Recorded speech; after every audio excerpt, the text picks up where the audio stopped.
ito na naman po yung Ante Batangging at syempre pa, may bago na naman akong dalang kuda. Habang tayong mga 18 ay nagsasayaw, nagwawala at nagkaka-hyper acidity sa sobrang hype sa dungka. Ayon, ang mga bashers na naman ay naiingayan. Puro na lang daw sigaw ang SB19. Wala na ba daw bago? Talaga namang nagsidari na naman kayo So sabi nyo, lagi silang sumisigaw. Ay talaga? Kaya pala kahit sumisigaw sila, ikaw pa rin ang nasasaktan. Ay hindi nyo pag-aalam, ay isip-isip din. Dungka is actually about you. O diba? Kinuwan pa kayo ng kanta. Swerte nyo ha, may team song na pala kayo. Tapos reklamo pa rin kayo. Ganun kayo ka-iconic sa buhay namin. Parang lamok na di mo wala-wala.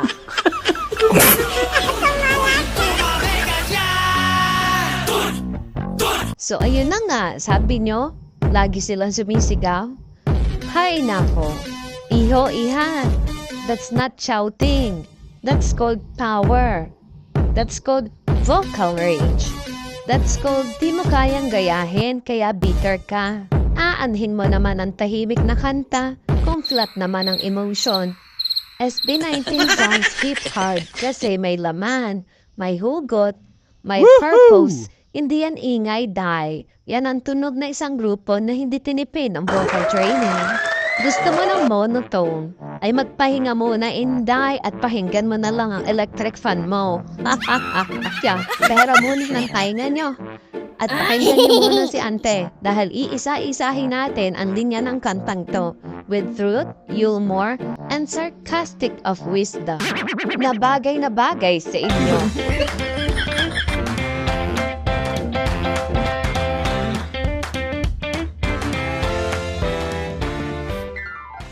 Kumatok sa pintuan kong nakakandado, parang ibang nagpupumilit kahit imbitado. Ay sapul na sapul. Di naman invited sa fandom.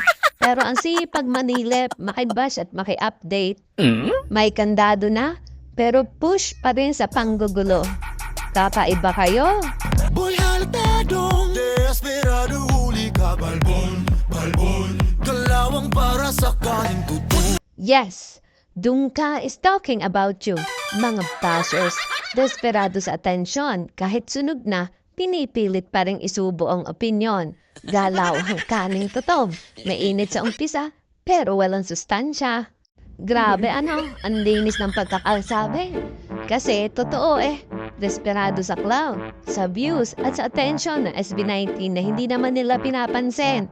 Kung nakakomment, akala mo may ambag o ay uulitin ka, galawan para sa kaning totob. Ay favorite dish nyo ata ito Yung sunugat walang lasa, para mga opinion nyo lang.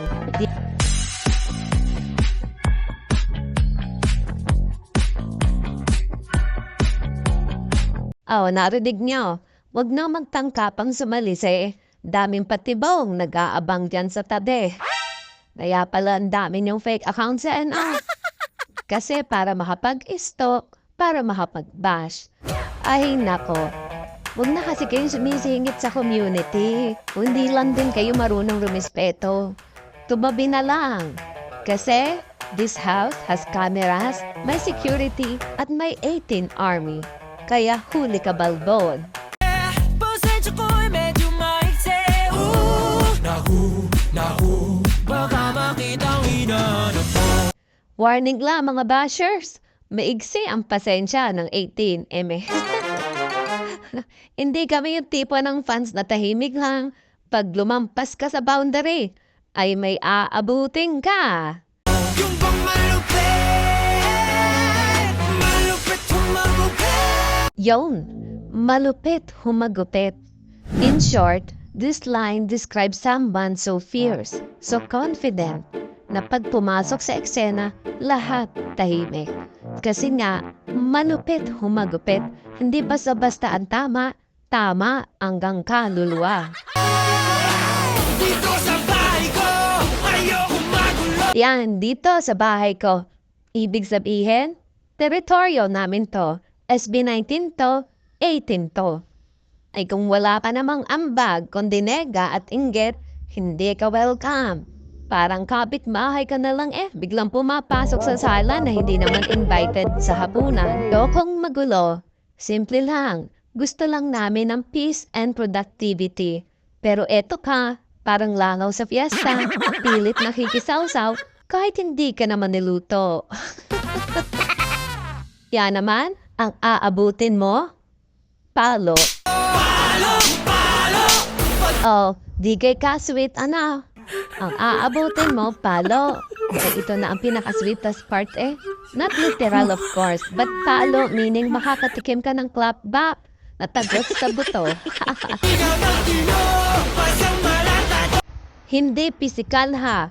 Palo ng truth, palo ng streaming numbers, palo ng world tour na halos sold out sa buong universe.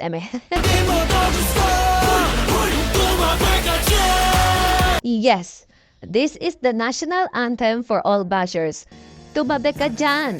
Hindi to para sa inyo. Hindi kayo target audience. Kung hindi mo type, may volume button.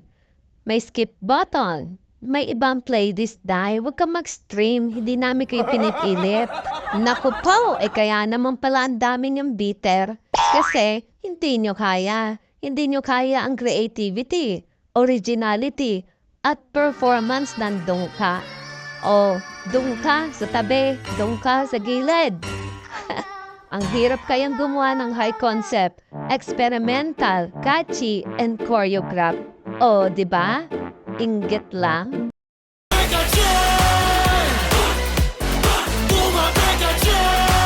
Tanong ng bayan, may ingay ba ang dungka? Yes, maingay.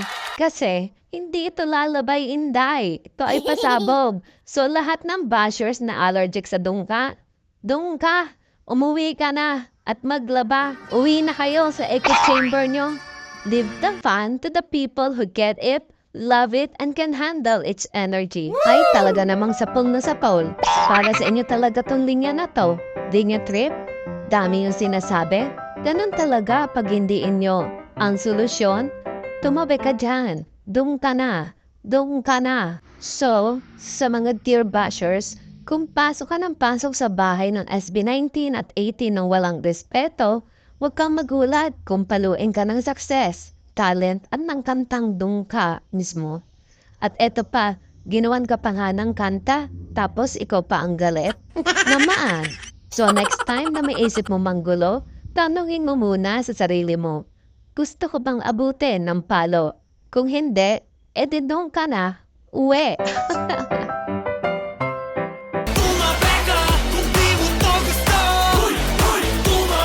So, ayun na nga. Ngayon, sa mga nagsasabing ang ingay ng kanta, ang gulo ng tunog, parang di maintindihan, di wag niyong pakinggan. Grabe talaga kayo. Hindi nga trip, pero kapisado niyo ang lyrics. Ay, May nako kasabay naman. pang sayaw yan. Sigaw daw ng sigaw. At least kami sumisigaw ng sarili naming kanta, hindi ng bitterness sa comment section. At kung feeling nyo, masyado kayong inaapektuhan ng SB19, baka naman kasi, kayo talaga yung tinamaan ng lyrics. Kasi, kung hindi naman kayo guilty, edi sana natatawa lang kayo, pero ba't galit? So mga bashers, para lang malinaw, kung hindi nyo bet ang SB19, wag ipilit. Kung hindi nyo trip ang kanta, wag makishake. In the words of SB19, tumabi ka dyan. Dun ka na. Tapos, kung gusto mong may peace of mind, hoy, uwi na.